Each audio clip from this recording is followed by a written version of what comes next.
अस्सलाम वालेकुम and welcome back to my YouTube channel. तो आज की वीडियो में हम डिस्कस करेंगे कि इंसिडेंट इन्वेस्टिगेशन क्या होती है और क्यों की जाती है। कंपनीज के अंदर सेफ्टी को इंश्योर फॉलो करने के लिए मल्टीपल प्रोसीजर बनाए जाते हैं, मल्टीपल ट्रेनिंग्स होती हैं, रिसोर्सेज प्रोवाइड किए जाते हैं, लेकिन उसके बाद भी एक्सीडेंट्स हो जाते हैं।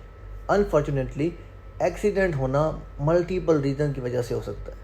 तो हमें क्या करना चाहिए? जब भी कुछ इंसिडेंट हो जाए, सबसे पहले उसको रिपोर्ट करना चाहिए। रिपोर्ट करने के बाद इन्वेस्टिगेशन करनी है। इन्वेस्टिगेशन में क्या चीज़ फाइंड करनी है?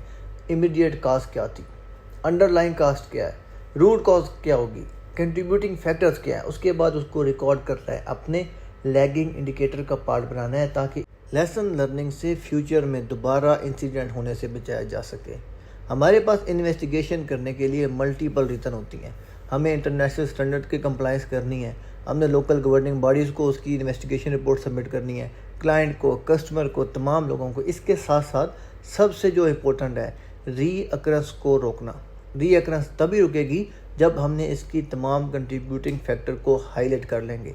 जो हमारे पास नॉन कंप्लाइंस थी, लैप्सेस थी, उसको कवर कर लेंगे, तभी क्या होगा, दोबारा एक्सीडेंट होने से रोका जा सकता है।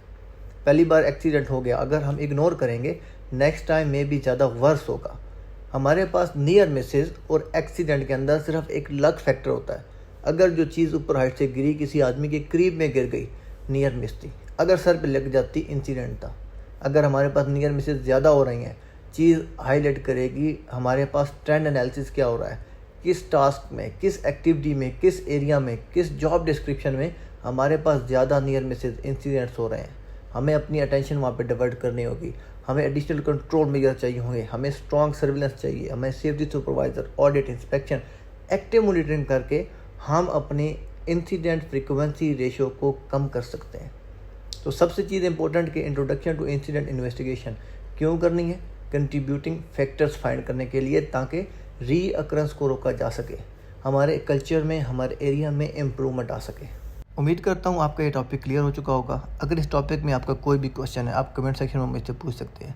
नेक्स्ट वीडियो के लिए चैनल को सब्सक्राइब करना और बेल आइकन दबाना ना भूलिएगा। इस वीडियो का लिंक अपने उन तमाम दोस्तों के साथ शेयर करिएगा जिनको इंसिडेंट इन्वेस्टिगेशन की ट्रेनिंग किसी भी मीन से फ़ायदेमंद हो सकती है। आपके वक्त देने का बहुत शुक्रिया।